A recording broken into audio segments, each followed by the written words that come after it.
faire. Merci, M. Nanapayon. Alors, le business en matière de livres et manuels scolaires ne s'arrête pas seulement à ces documents, à ces livres. Il va également dans les uniformes. Là également, la question revient. Est-ce que l'autorité n'a pas tout abandonné? Vous me direz tout à l'heure. L'uniforme scolaire, un indice d'identification, mais également d'appartenance à un établissement, fait également lui florès pour quelques hommes d'affaires. Voici un business tout aussi bien cousu. Reportage signé Christelle Ngale et Arnaud Ndal. Donne-moi ta main et prends la mienne. La cloche a sonné. Yaoundé, 5 septembre 2016 est jour de rentrée scolaire au Cameroun. Nous sommes au quartier Ngwaekele. Il est environ 15 heures. Dans cette rue que partagent plusieurs établissements scolaires, difficile pour un piéton de circuler. À cette heure de la journée, les élèves dictent leurs lois à tout autre usager du trottoir. C'est la sortie des classes. Ici, l'on peut faire la différence entre les élèves du lycée de Ngwaekele et ceux du CS ou du CETIC de Ngwaekele grâce à leur uniforme scolaire. Cette tenue quotidienne est le premier indice d'identification d'un élève. Qui les produit? Quels sont les prix de vente homologués sur le marché? Ces prix sont-ils raisonnables? Les réponses dans cette enquête. Qui a eu cette idée folle un jour d'inventer l'école? Qui a eu cette idée folle un jour d'inventer l'école? C'est ce sacré Charlemagne. La main, venez. Est-ce que les cuissons là? Marie-Claire Atangana, enseignante, est la maman de Julien Pascal, ce petit adolescent qui vient d'obtenir son probatoire. À moins de 3 jours du début des classes, Marie-Claire est ici au marché central de Yaoundé pour offrir à son fils une nouvelle tenue. Alors, nous la suivons. Madame Atangana nous entraîne dans ce bunker au sous-sol de cet immeuble. C'est l'atelier de confection et de vente des entreprises Mandilaris, une structure spécialisée dans la production industrielle des uniformes scolaires au Cameroun. Bonjour madame. Je peux avoir la tenue du lycée Leclerc? Taille 36. Il peut essayer. Viens me montrer. La tenue de Julien Pascal semble correspondre à ses mensurations. Sa maman, satisfaite du résultat, procède à l'achat.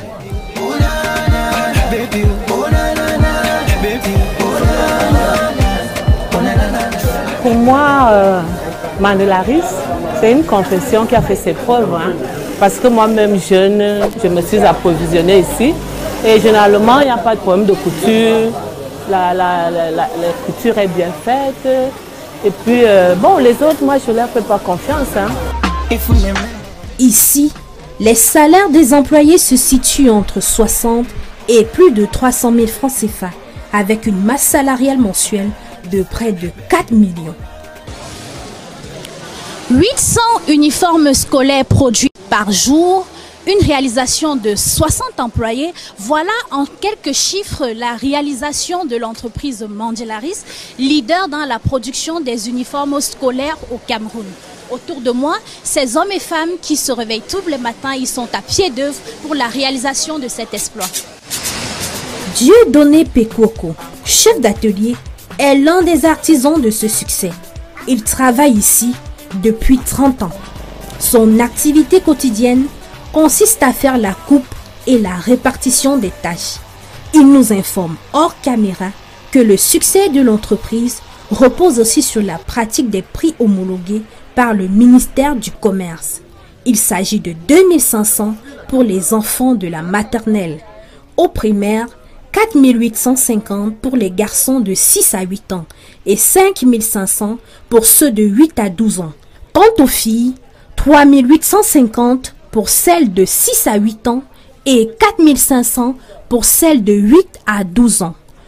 Au secondaire, 7000 francs pour les garçons de la taille 32 à la 36 et 8000 francs de la 36 à la 40. Celui des filles est de 7000 de la 32 à la 36 et de 7500 de la 38 à la 40.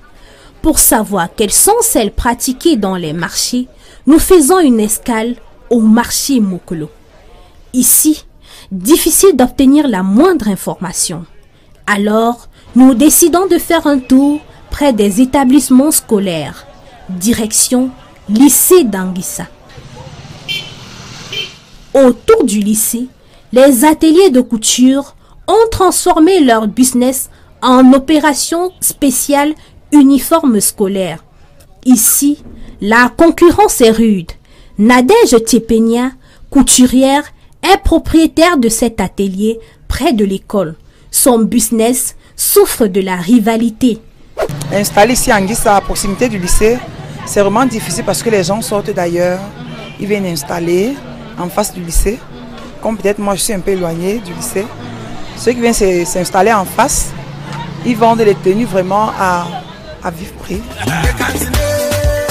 Nous avons rencontré ces occupants temporaires dont Nadège se plaint. Tina Merci est décoratrice. Depuis 5 ans, elle confectionne les uniformes scolaires qu'elle vend ici à la rentrée. Les garçons, c'est 7000. Les 6000, 6000. Et vous avez un bénéfice moyen de combien? Vous gagnez combien par tenue? Ça dépend. On le fait beaucoup. Donc on ne peut pas. C'est par là qu'on gagne. Prochaine destination, quartier Mendon. Ici, le complexe scolaire Emmaüs, en abrégé Cosby, dans la zone porte le nom. Photopon, où est ta cravate? Qu'est-ce que ta cravate fait entre tes mains? Où est-ce qu'on doit retrouver la cravate? Regardez. Où est-ce qu'on doit retrouver ta cravate? Où est-ce qu'on doit retrouver ta cravate? La cravate fait partie de l'uniforme. Ça fait partie de l'uniforme. Et l'uniforme, elle est complète lorsque elle est avec ta cravate. Tu ne dois pas garder ta cravate dans le sac ou dans le casier et tu estimes que tu as la tenue de l'école. Ngwa Cyprien est le directeur de cette école. Les parents sont libres de confectionner partout. Vous allez constater qu'en descendant vers Entrée Simbok, il y a des tailleurs partout. Et les tenues de l'école sont confectionnées. Donc les parents sont libres de payer là où ils pensent que c'est moins cher.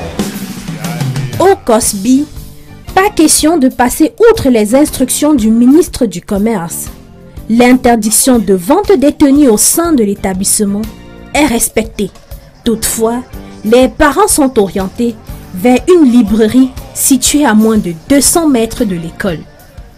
Moi, ne sachant pas comment ça se passe, l'école qui m'a orienté, ici où je pouvais avoir les tenues de toutes les tailles et de toutes les classes. L'ensemble complet, pull over, culotte, en fait toute l'arsenal de tenues de classe, ça coûte 12 000. Destination finale, lycée Général Leclerc. Ici, nous venons rendre une petite visite à Julien Pascal. C'est l'heure de la récréation. Difficile de le repérer au milieu de cette masse d'élèves. Mais après plus de 5 minutes de recherche, nous le retrouvons enfin. Le futur bachelier est désormais plus épanoui au milieu de ses camarades dans sa nouvelle tenue de classe.